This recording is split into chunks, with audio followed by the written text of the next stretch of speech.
В общем так, ребят, если вы смотрите это видео, значит машина продана.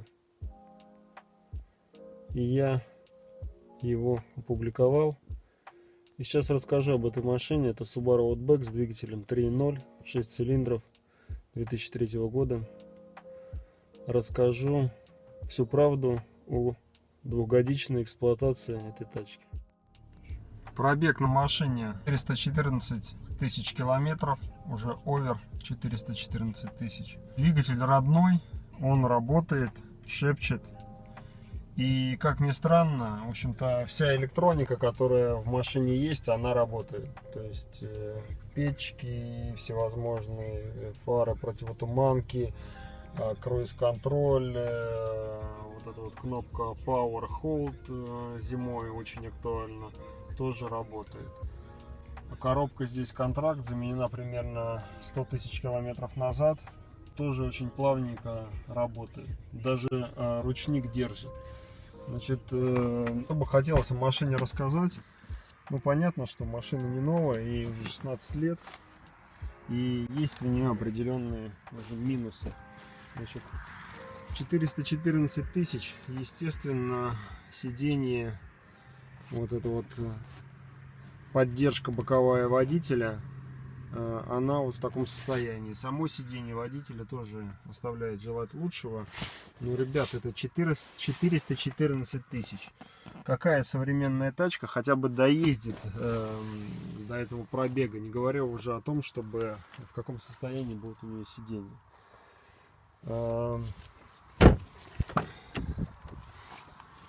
Задние сиденья более актуальное такое состояние. Значит, места сзади очень много, пассажирам очень комфортно. Вот я со своим ростом 186 сижу за собой, кулак вмещается свободно. Два люка, которые тоже работают. Салон у меня, я бы не сказал, не самый ушатанный, который может быть на этой машине. Эти безрамочные стекла на дверях, они, конечно, очень подкупают. Из косяков, значит, очень сильно, говорят, у многих ржавеют двери. Я про свои сказать не могу этого, хотя задние тут начинают немножечко уже покрываться ржой. Другое неприятное, это по кузову в районе заднего крыла вот такие вот интересные истории происходят уже. Вот здесь обычно выгнивает уже у ребят дырки, но у меня пока нет дырок. Значит, арка задних колес тоже очень плачет. Но у меня не самый плачевный вариант. Я бы даже сказал, что не плачевный вариант. Конечно, задних порогов у меня фактически нет. Я показывать не буду, но это факт.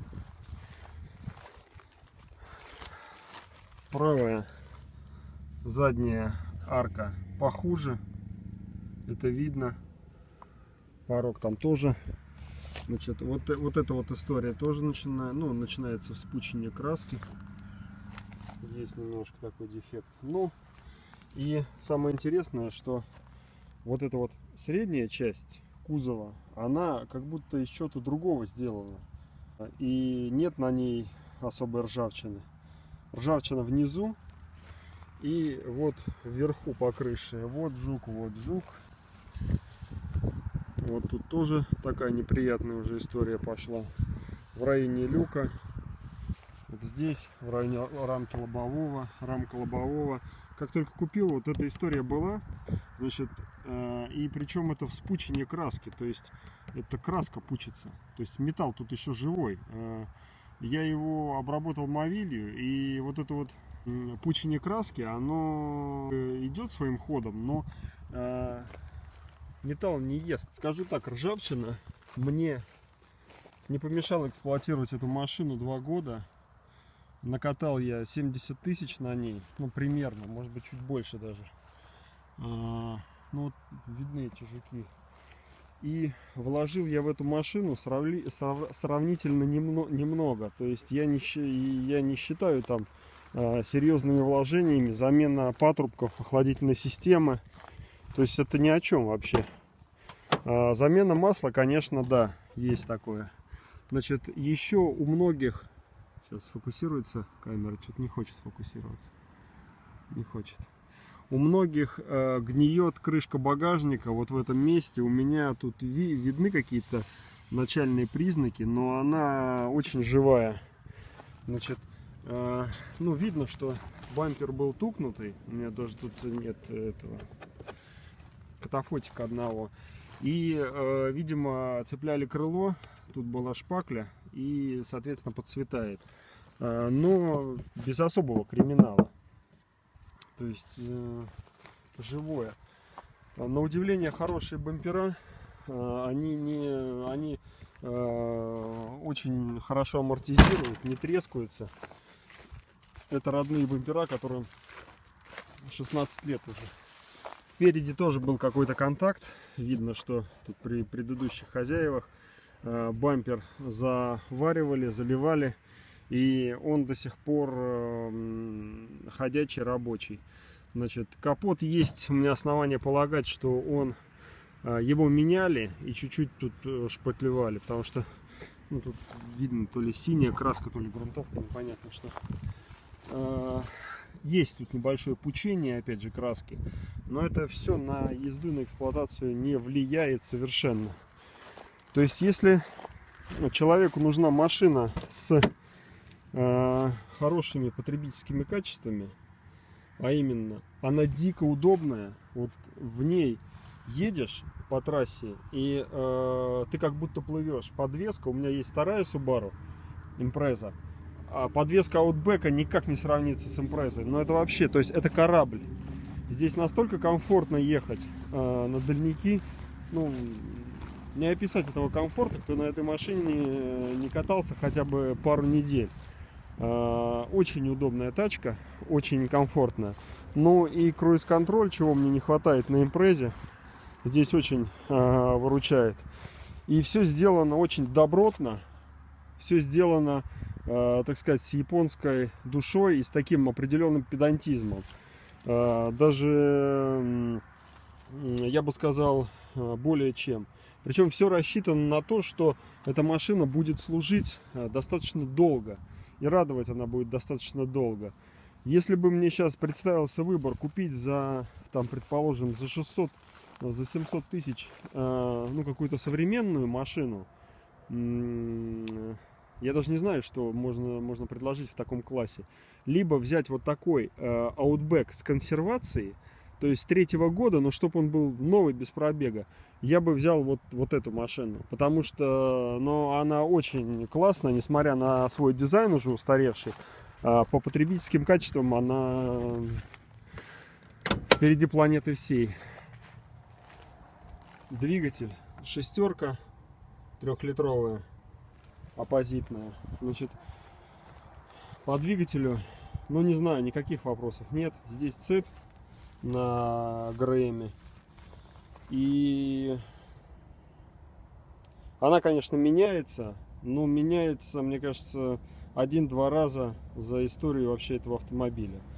В моем случае она прежним хозяином менялась примерно 150 тысяч километров назад, и сейчас пока нет показаний для ее замены. Недавно я поменял аккумулятор стоит новый.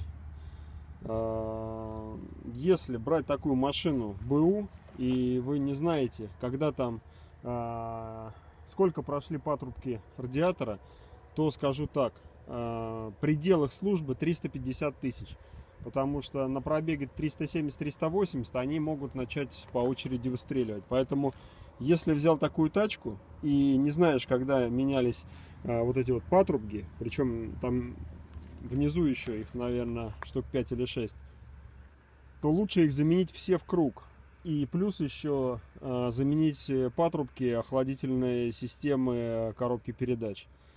Это обезопасит от перегрева неожиданного. Потому что, ну, я не знаю, я такой старовер, я привык смотреть на приборы, и поэтому я одним глазом всегда смотрю на приборы и на датчик температуры охлаждающей жидкости. Значит, из недавнего, опять же, для того, чтобы обезопасить себя от перегревов летом, я помыл недавно радиатор, потому что я видел, что есть колебания температуры, и, соответственно, надо помыть, чтобы не было какого-нибудь инцидента. Вот эта фара Менина, это точно у меня. По каким признакам я сделал такой вывод? Они немножко отличаются цветом, одна от другой. И потом уже как бы посмотрел, присмотрелся, немножко она по-другому сидит. Вот тут чуть она выглядывает. Это дает основание. Да, хотя она и это выглядывает тоже, но это точно Мениная. Вот это может быть родная, а вот это точно Мениная, потому что тут у них разные кодики стоят. 752, 755. В общем, это Мениная фара. Причем, когда было ДТП, видимо, тут чуть-чуть щемануло вот эту вот железку. Без такого, без криминала, без тотала. Тут все достаточно, живая машина. Особо она люлей не получала. Значит, рейка, больной вопрос здесь. Я ее ремонтировал 2 года назад. Как раз где-то 60 тысяч километров назад мне давали гарантию год на нее. Прошла на 2 года, сейчас начала немножечко она капризничать, в том плане, что там подтекает она. Значит, ГУР, обычно жалуются на ГУР. Он у меня не такой воющий, который я слышал, ГУРы, воет сильнее. Мой пока еще работает, и, наверное, ближайшие там 20-40 тысяч километров он замены не потребует. Маслица я, конечно, в гидрач подливаю, потому что с рейки оно подкапывает. Значит, расход масла вот на этом движке от замены до замены 10 тысяч я хожу и доливаю масло, объективно сказать, 1,5-2 литра. Мне кажется, для пробега 400 тысяч, это для движка с таким пробегом, это не очень, и для субаровского движка в целом, это не очень много масла. Что по другим системам нужно сказать? Тормоза вялые на этой машине, поэтому, пересаживаясь на импрезу и с импрезы на Outback, нужно аккуратно подходить к тому, что как затормозить. То есть здесь тормоза хоть и дисковые на обоих осях, но тормоза, конечно, вяленькие. Когда мне говорят, что кто-то меняет диски, вот это родные диски субаровские, и они живые. 400 тысяч километров тачка прошла, диски живые. Если кто-то заменил диски на пробеге там 200 тысяч, значит, машину били, машину ушатывали. Значит, была агрессивная эксплуатация. Мои диски еще живые, и я думаю, что если не ушатываться, то они и дальше будут добро ходить. Отдельного внимания, наверное, стоит сказать о багажнике. Багажник здесь огромный, очень удобный. Возить на нем, опять же, всякие от бытовых до строительных вещей очень удобно. Для хозяйства машина прям крайне хорошая. То есть, если вот ребята-строители любят Passat B3, то вот эта их тачка, я не знаю, чем смущает. Большим двигателем, но как бы это надежно. Тем, что полный привод, но это тоже надежно. В любую деревню, в любую перть можно проехать. Смущает то, что оппозитный двигатель, я так скажу, этот двигатель крайне надежен. Очень надежен, если и за ним следить, и за любой машиной, если следить, то она не доставит проблем в эксплуатации. В большую грязь я на этой машине не прыгал. Скажу так, что полный привод, конечно, во многом выручает. То есть за грибами можно проехать, на рыбалку тоже можно проехать. Да, это не вездеход, но ведет он себя на жиже, на мокрой дороге грунтовой, вот такое, очень адекватно. Ну, тут сейчас не мокрая дорога, конечно.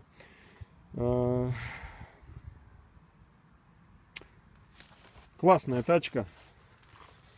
Конечно, если бы японцы научились делать нормальные кузова, то есть, ну, что-то было у них с железом в эти года не так, что-то не то. Это бы машина, ну, просто цены бы не имела. Да и продают их неохотно. То есть я знаю людей, что первый хозяин на этой машине ездил 7 лет. Второй хозяин тоже 7 лет ездил. Я езжу на ней уже 3-й год.